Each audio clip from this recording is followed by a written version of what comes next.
अब basically diploma के pros क्या हैं, क्या फ़ायदे होते हैं डिप्लोमा के। पहली चीज़ जो मुझे सबसे बड़ा फ़ायदा लगता है कि अगर तुम्हें प्राइवेट प्रैक्टिस करनी है तो उसमें कोई लिमिटेशंस नहीं है कि तुम डिप्लोमा कोर्सेज के बाद प्राइवेट प्रैक्टिस में ये नहीं कर सकते। लाइक फॉर रेडियो डायग्नोसिस में बता रहा हूँ, तुम ये नहीं है कि तुम एमआरआई रिपोर्ट नहीं कर सकते, सिटी रिपोर्ट नहीं कर सकते, कोई इंटरवेंशन नहीं कर सकते।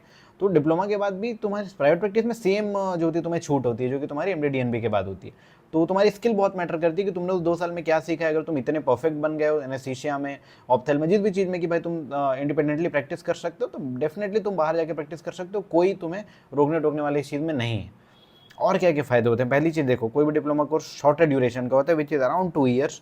तो तुम्हारा कोर्स बहुत जल्दी कंप्लीट हो जाता है, तो फिर तुम डायरेक्ट प्रैक्टिस पे घुस सकते हो अगर तुम्हारा ये गोल है तो। सेकंड चीज़ इसमें घुसना ईजी है ऑब्वियसली यार। देखो, अगर तुम्हें गायनिक चाहिए और तुम्हारी रैंक अराउंड 20,000 के अराउंड है, तुम्हें नहीं मिल रहा 20 साल, अब तुम्हें 1 साल और ड्रॉप लेना पड़ेगा, नेक्स्ट ईयर तुम्हें रैंक इतनी अच्छी लानी पड़ेगी, उसके बाद तुम एमडी पे घुस सकते हो। बट डिप्लोमा तो इस पे घुस सकते हो। पीडियाट्रिक्स का सेम है, हर चीज़ की। जैसे रेडियो में 2-3,000 के अंडर ही तुम्हें जो भी रैंक आएगी तब एमडी मिलेगी। उसके बाद तुम्हारी मान लो तुम्हारी जैसे मेरी रैंक थी 9,600 के अराउंड, अब मुझे एमडी तो नहीं मिल सकता था, तो पर मुझे डीएमआरडी मिल गया। तो इसलिए क्या होता है कि अब 9,600 तुम्हें एमडी बहुत सारी चीज़ों की मिल जाएगी, बट रेडियो की तुम्हें डिप्लोमा मिलेगी।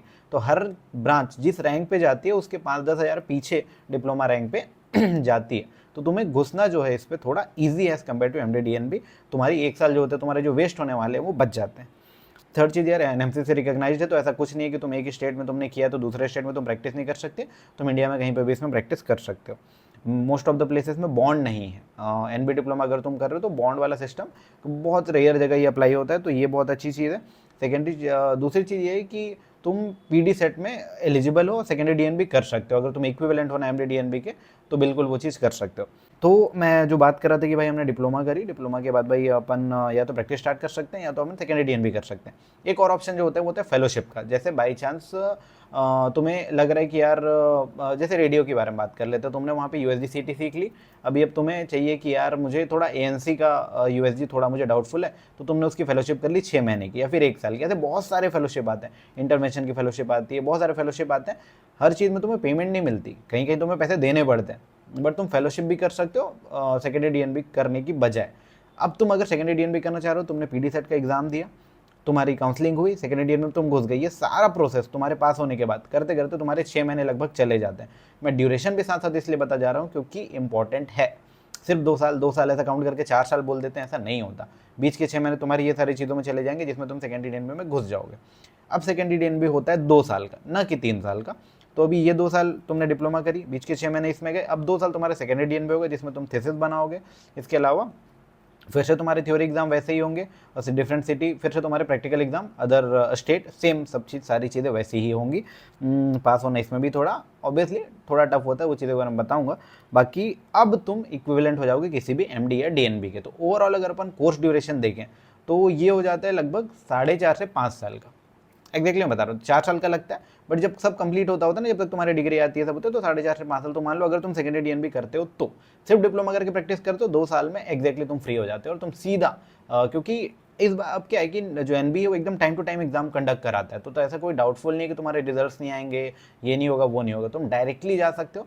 2 साल के बाद तुम्हारा रिजल्ट आ जाएगा, तुम पास हो जाओगे। अभी कल ही फाइनल प्रैक्टिकल आया है डिप्लोमा का अभी रिजल्ट, और बहुत कोर्स खत्म नहीं हुए हैं लोगों के, और उससे पहले उनके प्रैक्टिकल के रिजल्ट आ चुके हैं। तो यार that's a very good thing. तुम 2 साल में अगर प्रैक्टिस करना चाहते हो प्राइवेट प्रैक्टिस के हिसाब से, तो तुम पूरी तरह फ्री हो जाओगे।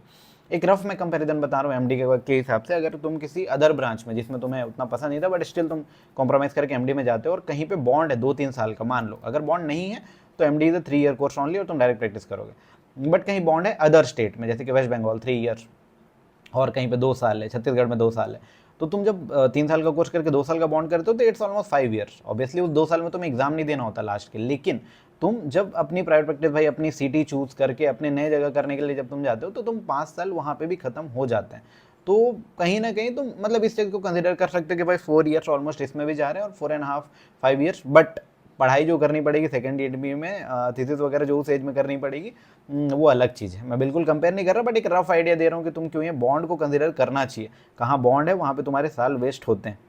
तो अब let's talk about the concept diploma.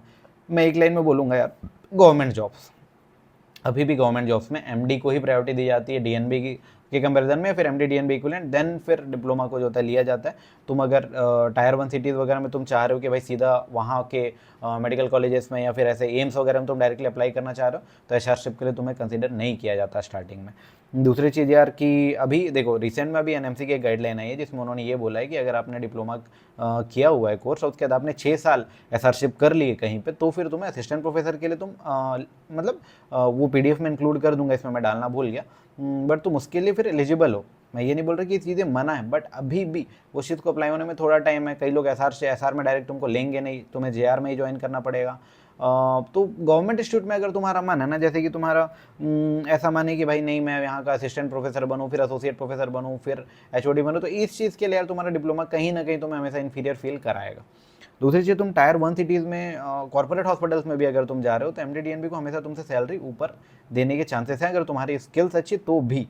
तो इसमें कोई डाउट नहीं है यार। तुम टायर 2 टायर 3 में जा रहे हो तो ऑब्वियसली तुम्हारा उतना फर्क नहीं पड़ेगा, बट टायर 1 पे कंपटीशन करना एमडी डीएनबी से, क्योंकि वहाँ बहुत सारे एमडी डीएनबी होंगे तुम्हारे कंपटीशन में, तो तुम्हारे लिए थोड़ा मुश्किल होगा, खासकर स्टार्टिंग फेज में।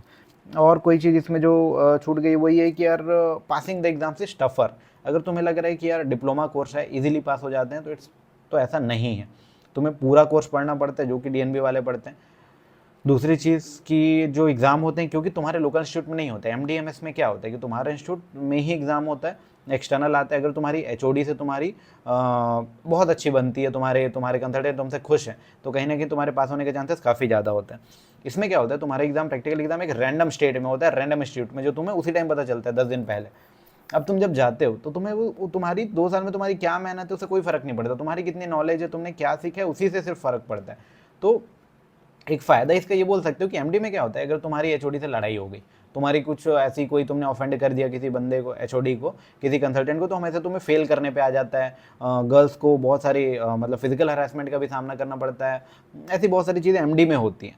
डीएनबी में ये चीज़ अच्छी है, मतलब डिप्लोमा में भी इवन ये चीज़ अच्छी है कि तुम्हें, क्योंकि अपने इंस्टीट्यूट के प्रोफेसर से कुछ खास ऐसे फ़ायदा नहीं, वो तुम्हें सिखाते हैं नो डाउट, पर तुम्हें वो नहीं पास करने वाले हैं। तुम्हारे उनके अंडर तुम इतने ज़्यादा नहीं हो कि भाई वही पास करेंगे या उनसे ही इमेज बना के रखनी, तुम्हें काम पूरा करना पड़ेगा, सब कुछ करनी पड़ेगी, पर तुम्हें वो उस टाइप से हरास नहीं करते। इसलिए डीएनबी डिप्लोमा कोर्सेज में जो टॉक्सिसिटी होती है वो थोड़ी कम होती है, काफ़ी कम होती है एज़ कम्पेयर टू एमडी। होती है, बहुत जगह होती है, बट स्टिल काफ़ी कम होती है जो टॉक्सिसिटी होती है, क्योंकि वो नहीं पास करने वाले ना, तुम उनके अंडर नहीं हो एकदम कि भाई नहीं आप ही पास करने वाले हो। एमडी में उन्हें पता होता है कि भाई अगर हमसे कोई करेगा ऐसा कुछ तो फिर हम पास नहीं करेंगे इसे, सबसे बड़ा डर यही होता है।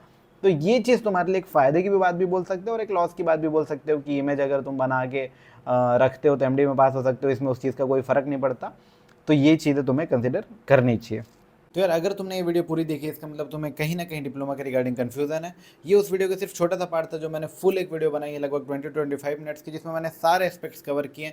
पीडी सेट का एग्जाम कैसा टफ होता है, इसके सारे एस्पेक्ट्स के कितने टाइप्स होते हैं, क्या तुम्हें कंसिडर करना चाहिए क्या नहीं, वो वीडियो की जो लिंक है वो मैंने डिस्क्रिप्शन पर डाल दी है, तुम जाकर देखो और फिर बताओ कि कैसा लगा। अगर तुम्हें कोई डाउट है तो इंस्टाग्राम पर या नीचे यूट्यूब कमेंट पर तुम मुझे कमेंट करके पूछ सकते हो। मिलते हैं यार नेक्स्ट वीडियो में, बाय।